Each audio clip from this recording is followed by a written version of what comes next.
जय हिंद एवरीवन, स्वागत है आपका हमारे चैनल इंडियन डिफेंस एनालिसिस में, जहां आपके लिए लेकर के आते हैं इंडियन डिफेंस की लेटेस्ट अपडेट्स को। और आज के अपने इस वीडियो में हम एक ऐसे विषय पर बात करने वाले हैं जिस पे इच्छाएं और जिज्ञासाएं काफ़ी ज़्यादा बढ़ी हैं, और ये टॉपिक है सुपर सुखोई। जी नहीं, हम सुपर सुखोई अपग्रेड कैसे होगा इसके बारे में हम बात नहीं करेंगे, बल्कि हम बात करेंगे कि कैसे इसका अपग्रेड शुरू हो चुका है और किस प्रकार चरणबद्ध तरीके से भारतीय वायुसेना के ये फ्रंटलाइन फाइटर्स अपग्रेड किए जा रहे हैं। जैसा कि आप सब जानते हैं कि भारतीय वायुसेना की इन्वेंट्री में 260 की संख्या में ये जो एयरक्राफ्ट है ये कार्यरत हैं, और इस समय यही भारतीय वायुसेना की बैकबोन को फॉर्म करते हैं। एक समय भारतीय वायुसेना के ये फाइटर एयरक्राफ्ट पूरे इलाके में डोमिनेट कर रहे थे, लेकिन हम सब जानते हैं कि चीन की जो इस समय स्ट्रेंथ है वो लगातार बढ़ रही है, और ऐसे में भारतीय वायुसेना भी अपने इन एयरक्राफ्ट की जो कैपेबिलिटी है इनको इन्हेंस करने का प्रयास कर रही है। और इसी में सुपर सुखोई प्रोग्राम को इनिशिएट किया गया था, जहां पर इसके एवियोनिक्स से लेकर के जो आर्मामेंट है उनको एक मेजर अपग्रेड मिलने वाला है। और फ्यूचर वॉरफेयर को ध्यान में रख करके ये जो अपग्रेड्स है वो शुरू भी किए जा चुके हैं, जहां पर इन जहाज़ों को लेटेस्ट इक्विपमेंट, एवियोनिक्स और सेंसर से इक्विप किया जा रहा है। हालांकि ये हमारा प्रोग्राम इतना आसान नहीं है, इसमें बहुत सारे चैलेंजेस हमको अभी फेस करने पड़ेंगे। और सबसे बड़ा जो चैलेंज है वो इस समय रशिया यूक्रेन युद्ध के चलते जो ज़रूरी हेल्प है रशिया से इस प्रोग्राम में मिलने वाली, उसमें जो बाधा है वो हमारे सामने एक बड़ी समस्या के तौर पर खड़ी है। तो आइए बात करते हैं पहले मेजर कंपोनेंट के बारे में, जो कि सुपर सुखोई अपग्रेड प्रोग्राम में एक अहम किरदार अदा करने वाला है, और वो है नया infrared search and track system.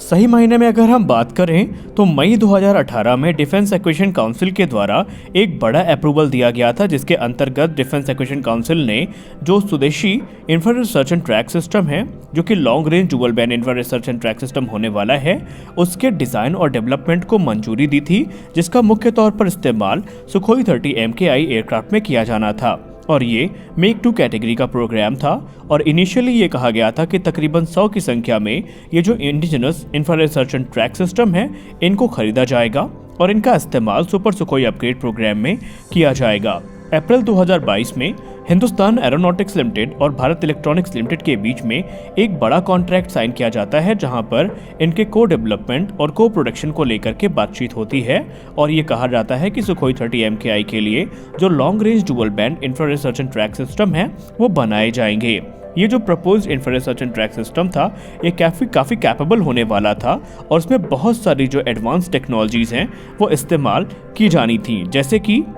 Television day camera, infrared and laser sensor, जो कि एयर टू एयर और air to ground target tracking के लिए काफ़ी महत्वपूर्ण होने वाले हैं। और ये जो सुखोई 30 MKI के फ्लीट में इस्तेमाल किए जाने वाले रशियन IRST हैं, इनकी तुलना में काफ़ी ज़्यादा सुपीरियर होने वाले हैं। बात करें डिज़ाइन और डेवलपमेंट की, तो इसमें तकरीबन 1.5 से 2 वर्ष का समय अभी और लगने वाला है, और ये सुखोई 30 MKI की जो लॉन्ग रेंज के पैसिव अटैक कैपेबिलिटीज़ हैं इनको काफ़ी ज़्यादा इन्हांस करेंगे, और जो IR मिसाइल्स हैं इनको गाइड करने में ये एक अहम भूमिका निभाएंगे। डिफेंस एक्सपर्ट्स तो ये मानते हैं कि इसके आने के बाद सुखोई की जो लिथैलिटी है वो और भी ज़्यादा बढ़ जाएगी। दूसरा अहम कंपोनेंट जो कि इस अपग्रेड का हिस्सा है वो होने वाला है हमारा स्वदेशी रेडार, जिसको हम उत्तम एसा रेडार के नाम से जानते हैं। आइए बात कर लेते हैं ये रेडार क्यों इतना खास है, और क्यों इसको लेकर के जो तैयारियां हैं वो काफ़ी ज़ोरों शोरों से चल रही हैं।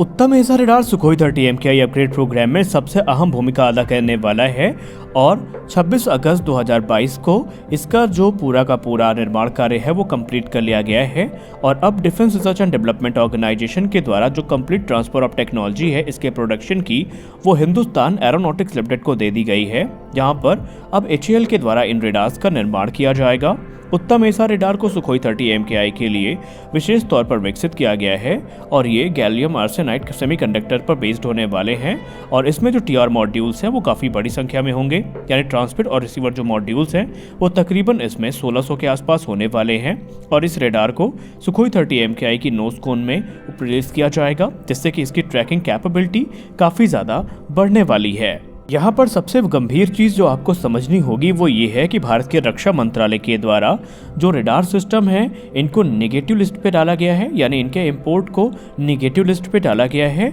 और लाइट कॉम्बैट एयरक्राफ्ट तेजस मार्क 1A के बाद सुखोई 30 MKI और MiG-29 जैसे जो एयरक्राफ्ट हैं इनको भी आने वाले समय में जो उत्तम एसा रेडार सिस्टम है उनसे इक्विप किया जाएगा। और माना जा रहा है कि सुखोई 30 MKI में जो उत्तम ऐसा रेडार का इंटीग्रेशन है वो वर्ष 2025 से शुरू किया जा सकता है। तीसरा सबसे अहम कंपोनेंट जो कि सुपर सुखोई प्रोग्राम में है वो है advance cell protection Jaiman system. आइए जानते हैं इसके बारे में कि ये ASPJ कितना पावरफुल है और ये कैसे सुखोई 30 MKI की कैपेबिलिटी को एनहांस करेगा।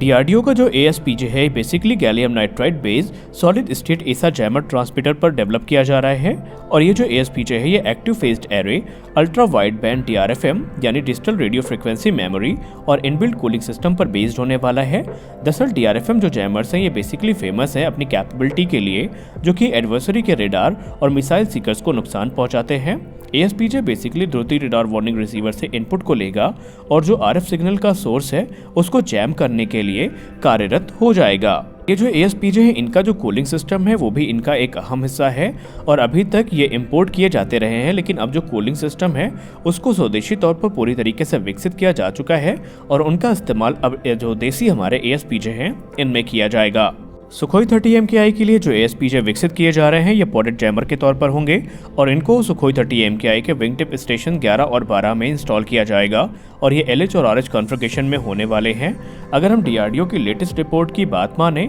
तो जो पॉड स्ट्रक्चर है उसका डेवलपमेंट पूरा हो चुका है और इस समय वो क्वालिफिकेशन से गुजर रहा है। अब आइए बात करते हैं द्रुति डिजिटल रेडार वार्निंग रिसीवर के बारे में कि यह सिस्टम कितना इंपॉर्टेंट है और अपग्रेड में इसकी क्या भूमिका है। तो आइए बात करते हैं द्रुति डिजिटल रेडार वार्निंग रिसीवर के बारे में।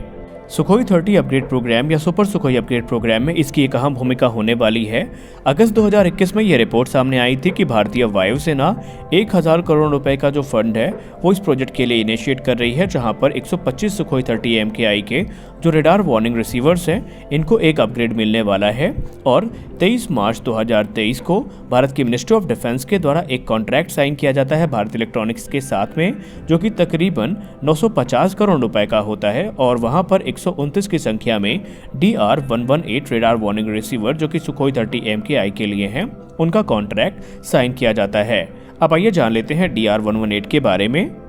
द्रुति 118 एक 6 channel next generation digital radar warning receiver है जिसको अलग अलग प्रकार के जो प्लेटफॉर्म है जैसे कि फाइटर जेट, ट्रांसपोर्ट एयरक्राफ्ट और हेलीकॉप्टर इनमें इस्तेमाल किया जाने के लिए विकसित किया गया है और ये अलग अलग प्रकार के एयरबॉर्न, शिपबॉर्न या ग्राउंड बेस्ड जो एक्विजिशन, टारगेट ट्रैकिंग और मिसाइल गाइडेंस रेडार हैं इनको आइडेंटिफाई करता है और इंटरसेप्ट करता है और आगे चल के इसकी जो जानकारी है वो सिस्टम तक पहुंचाता है। और जो एयरक्राफ्ट में मल्टी फंक्शन डिस्प्ले पेज होता है या फिर अलग अलग जो डिस्प्ले सिस्टम होते हैं वहाँ पर जो वार्निंग है वो पहुंचाई जाती है, वो वार्निंग एक सिंबल के थ्रू में भी हो सकती है या फिर वो वार्निंग एक ऑडियो फॉर्म में भी हो सकती है जो वहाँ पर क्रू मेंबर्स हैं उनको अलर्ट करती है। अगला important component Sukhoi 30 MKI upgrade programme में होने वाला है X Guard towed decoy. Indian Air Force ने सुखोई 30 MKI फाइटर जेट में एक्स-गार्ड टोड डिकॉय को एक सोल्यूशन के तौर पर इंटीग्रेट करने का फैसला किया है जो कि एडवांस ट्रैकिंग रेडार को डिफीट करने के काम में आएगा। इंडियन एयरफोर्स के राफेल जेट्स को भी इस प्रकार के X Guard fibre optic towed decoy से इक्विप किया गया है। ये low track light weight towed decoy है और इनका इस्तेमाल हर प्रकार के ऑपरेशनल मिशन में किया जा सकता है। ये एयर टू एयर मिसाइल्स और सरफेस टू एयर मिसाइल्स को काउंटर करने के काम में आते हैं और ये फाइटर जेट के जो रियर सेक्शन है वहाँ पर प्लेस होते हैं और ये रिट्रैक्टेबल भी होने वाले होते हैं। तो ये कुछ प्रमुख चीज़ें थी जो सुपर सुखोई अपग्रेड प्रोग्राम में आपको देखने को मिलने वाली हैं और इसके आने के बाद हमारे एयरक्राफ्ट की जो कैपेबिलिटी है वो काफ़ी ज़्यादा इन्हांस होंगी और ये भारतीय वायुसेना के सुखोई 30 MKI फाइटर जेट को 2040 तक ऑपरेशनल बनाए रखने में काफ़ी ज़्यादा सहायता भी करने वाले हैं। तो आज के इस वीडियो में बस इतना ही। हम आशा करते हैं कि हमारी ये वीडियो आपको अच्छी लगी होगी। अच्छी लगी तो वीडियो को लाइक करिए, नए हैं तो चैनल को सब्सक्राइब करिए। मिलते हैं अगले वीडियो में, तब तक के लिए जय हिंद।